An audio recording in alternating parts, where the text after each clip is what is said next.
Hey everybody, what's up? Gookill TV here. As you can see by what's on my screen right now, everybody knows the news that came out today. World of Warcraft Legion, the new expansion pack. Going to be coming out early 2016, who knows? But we're not here to talk about possible release dates. We're not here to talk about anything that hasn't already been announced. We're here to talk about what was announced today and first impressions. And by first impressions, I mean that feeling that you were feeling as you watch this happen, not after you've had 24 hours, 48 hours, 72 hours to digest the information and actually formulate an opinion on this. Now, first of all, I'd like to apologize if you notice things are a little bit different. I've moved where my computer is, so now I'm in a bigger room, which affects the audio a little bit, and because I'm in a bigger room, a more central room, I'm not able to have my studio quality microphone, so that's why I'm using the HyperX headset. So if the audio is a little bit off, I apologize. I'm working on getting it fixed, but it is not going to stop me from making a video about first impressions. Best way to go over first impressions is to go look at the main website right now. So big first impression right here, the return of Illidan, World of Warcraft Legion. Now what do I like about this? I love Illidan as a character, and I feel like he wasn't given justice in Burning Crusade. We weren't really given a great reason on why we needed to go kill him. As a matter of fact, I thought he was actually one of the most compelling, if not the most compelling, anti-heroes in the game. And he was gone too soon, so I'm happy to see that Blizzard has kept true to their word, and they want to follow up with, a better ending to his story at least. So as you can see here, we have announcement trailers up, the cinematic teaser. I'm assuming what's on the right-hand side is going to be the cinematic that's actually coming soon. I'd like to say coming soon is BlizzCon, but it might be a little bit earlier at this rate. Okay, let the hunt begin. I'm not going to read everything word for word because you guys can easily see this stuff for yourself. However, what is awesome about this? The lore.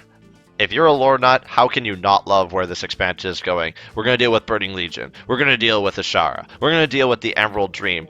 All of these different things that people thought could be their own expansion, we're going to deal with all at once. Now, I'm going to make a different video later on about my opinions about the fact that we're facing everybody head on, but holy crap, just digesting the amount of lore that we're going to be going through in this expansion. It is everything anybody has ever asked for. It might be tough to live up to people's expectations, but right now, the lore part of it, taken care of. Hero class, Demon Hunter. I have loved the idea of Demon Hunters. I just wasn't sure how they were going to be executed in World of Warcraft because of the whole, we're going to have just a bunch of different Illidans running around. We'll talk about that later when it comes to artifact weapons. However, Demon Hunters, they fit the WoW lore. They make sense. I actually like the fact that Blizzard has tried to keep it simple and just have two different specs so that they can focus on making those two specs work with every other spec in the game. The little bit of gameplay teaser that we got to see, involving the Demon Hunter, it looked cool. I'll wait to see a little bit more information, but my first impression, again, looks awesome. Looks like a lot of work's been done. They care a lot about the Demon Hunter class. As we move down, artifact weapons. So, as a lore nut, obviously, the thought for me of 20 Ret Paladins in a battleground all wielding the Ashbringer seems a little bit over the top and silly, but at the end of the day, once I saw each of these different models of weapons, once I saw, the Doomhammer, Frostmourne being wielded by Death Knight, a class that I play, I was just going absolutely nuts. Oh my god, I've got to get into this. I've got to get that weapon for myself. I love the concept of it. I love the concept of the progression involved with it. I hope it doesn't turn into so much of a grind that it winds up being one of those things that if you join the expansion 7 months later, you're already hooped. You're never going to get caught up to the other people. But at the end of the day, I could even feel good about having the base weapon for this. Look how awesome. The Ashbringer being wielded by a Retribution Paladin. So setting, the Broken Isles. Now, I'll have to look at the map a little bit closer. I'm not going to do it in this video, but at first glance, Broken Isles, the islands in the South Seas, more or less is what it is. I love, the WoW art has not let down for the last two expansions. Mists of Pandaria's art is amazing, and I think it's extremely underrated. Warlords of Draenor, the art is phenomenal. So everything here looks gorgeous. We have variety, as you see where we have the Legion zone there, and obviously this is incredibly intimidating if you know your lore. This zone different. Open skies looks great. We've got these dark twilight woods here. We have this night elf-like forest. So as you can see, we're going to get a lot of variety in our zones. It's not going to be 6 zones of beach and islands. It's not going to be 6 zones of, you know, tundra and desert or whatever it may be. There's tons of variety, and it works really, really well, and I think the art department's done a great job when it comes to that. And then these are the main heroes that are going to be involved. So we have Maeve Shadowsong. If you know anything about the lore, you know that she's going to be heavily involved in anything to do with the Illidan storyline. Xavius is somebody that hasn't gotten a lot of love in World of Warcraft, but he's a very significant enemy related to the Emerald Nightmare that people have really been eager to jump right into and thought that that could be a whole expansion. We have Anduin, now a little bit older, you know, heir to the throne. I think that his story is going to only develop even further. A little bit of a neutral character, but I think more alliance-centric when it comes to his relationship with his father and as well as Raytheon, who is absent from these characters, but I think it's inevitable that he's going to be here.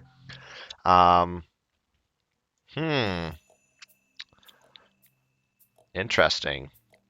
So, Tide Mistress Athesa, I did not see this in the release video, so it looks like this is going to be one of her main servants, so that might be hints that we are not going to be dealing up front with Queen Ashara just yet. So Jen Greymane looks like he's going to get some love as a ruler of Gilneas. He got barely any love, even in Cataclysm, which was, you know, it had a Worgen dedicated zone. He did not get a lot of love. He's been standing idle. I love to see that he's going to get a little bit more involvement. Dargul the Underking. This is one of the new races that has been put into World of Warcraft as an enemy, so I'm going to wait to see how the lore shapes up for that, but looks awesome. Khadgar, of course, is making his return, and I think there's an interesting thing said in that trailer that he's now the leader of the Kirin Tor. At least that's what I heard, or he's at least the leader of Dalaran. What happened to Jaina? I guess we'll find out. Gul'dan makes his return. I mean, a lot of people felt that Warlords was merely a big design to get Gouldan to participate in this story. I'm not sure it was worth an entire expansion to make that happen, but hey, if it works, it works. I'm excited to see what role he plays in this. Sylvanus looks like she's going to have a much bigger role. She wasn't mentioned in the opening trailer as well. And of course, Illidan, the guy on the cover, is going to play a big role. Nobody knows how he's back exactly. Nobody knows what his role is. Is he with us? Is he against us? That's going to be the big story to look out for. And everything else here, audio, videos, comics, artwork. So, I mean, the website is extremely well put together. And then let's talk about the features to the expansion. This is the overall list here. So, new continent, Broken Isles, first impression, awesome. New class, Demon Hunter, awesome. Artifacts, awesome. Class-specific order halls and followers, so like a garrison, but dedicated to your class to make you feel more unique in the fact that, you know, your paladin can only have what he has with other paladins to add to that individuality that's been kind of missing from Warcraft for the last 2 expansions.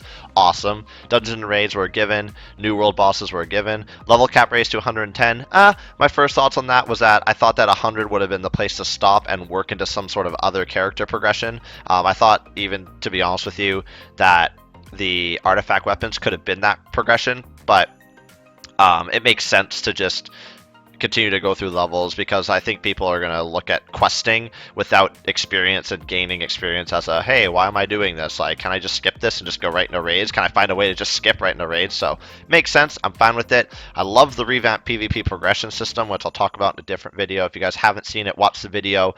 It looks like it's going to be a much, much better system for both PvPers and PvEers.